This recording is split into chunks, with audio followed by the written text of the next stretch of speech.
tear into it. Opening up the box, right on top, you've got some documentation from AT&T.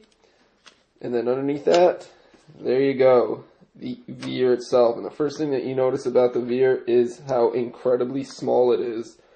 Putting it in my hand here, as you can see, it is microscopic in size.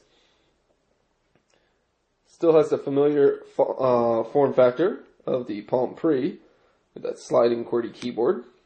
Let's give that guy a couple minutes to boot up. Underneath that, you've got some documentation in the holder here. Then you've got your included accessories. This is the charging brick that the USB cable plugs into. Plugs into the wall, snaps out, there you go. Same one that we've seen for a while from Palm. Over here we've got the micro USB cable. And the way that this is, if you notice, this is kind of unique. It has this unique end on it that is a magnet here. It's almost similar to Apple's MagSafe adapter on their Apple MacBook lines.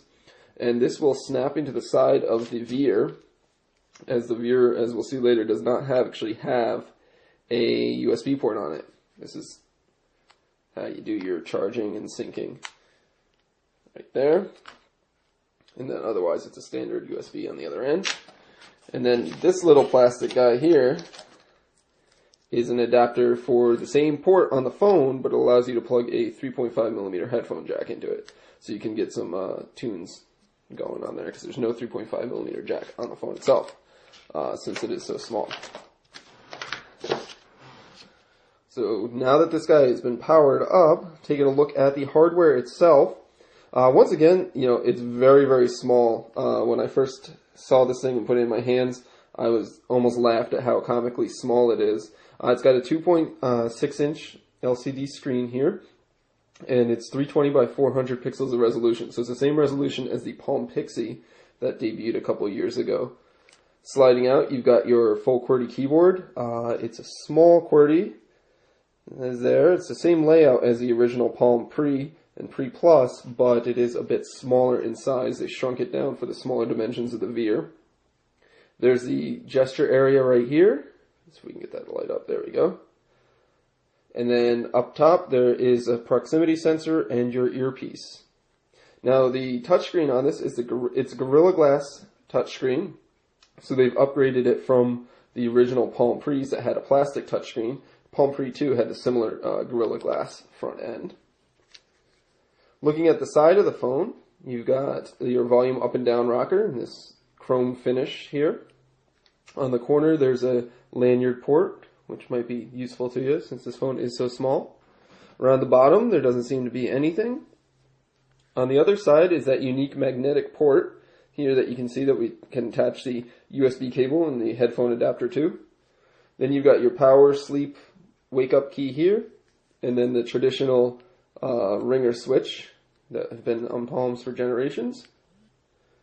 It's nice and solid feel to that. And then you've got your SIM card slot up here. Taking a look at the back of the device, it's a soft touch rubber finish. You've got a 5-megapixel camera and a speakerphone grill here, and an embossed HP logo and an AT&T logo. As you notice, there's no Palm logos on this at all. Palm brand has unfortunately been put to the wayside and has bit the dust, to the dismay of many Palm fanatics, to be honest with you. Sliding it open, you also have that traditional familiar mirrored back that we originally saw on the Palm Pre as well.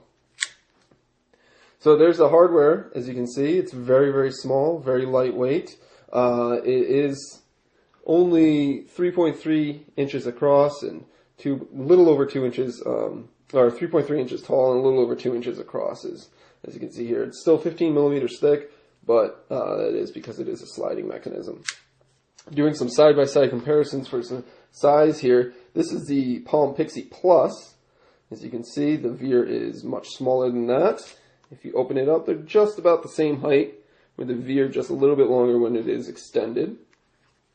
The Pixie is noticeably thinner, though, because it does not slide.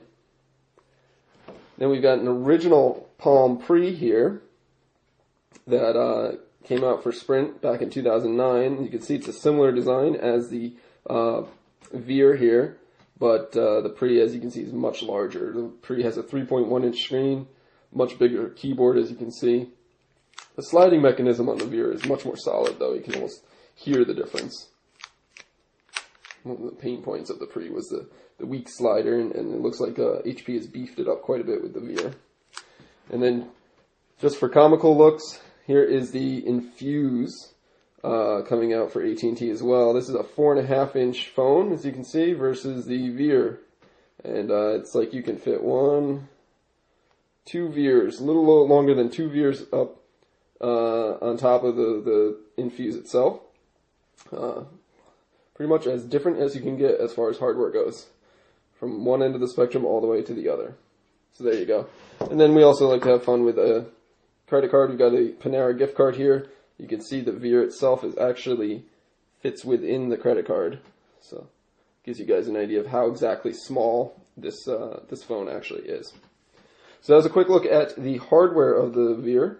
One thing I did mention, though, we need to mention is that the battery is built into the back. It is not removable, unlike prior Palm devices like the Pre, the Pre Plus, and the Pixie. And the Pixie Plus all had a removable battery. With the Veer, it's built in, and it's small. It's only 910 milliamp hours, so we're going to have to see how well it does as far as battery life goes. But then we're going to take a look at the software on the HP Veer 4G. Alright, so we've got the Veer here set up with a couple of our accounts here. We can demo the software for you. It is running latest version of WebOS, which is 2.1 for smartphones. You can see here.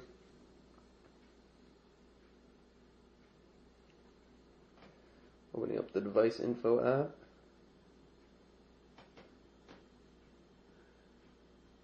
.1.2.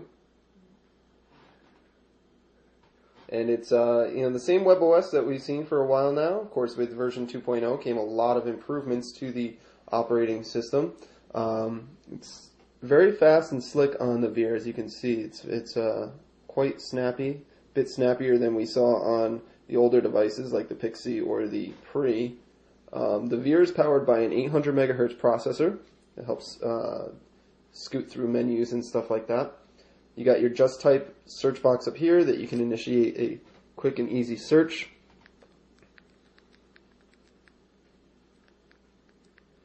You can see we can open up our website directly from there. You can search Google directly from there. You can search your contacts, emails, stuff like that. Let's let that guy load in the background there. Over here you've got your dialer, which is familiar to WebOS users that we've seen before. Next to that is your contacts application. We had some trouble getting our Google Contacts account in, so this is just another contact demo account that we have. And you can scroll through, you can see it supports pictures, you can set up favorites if you'd like.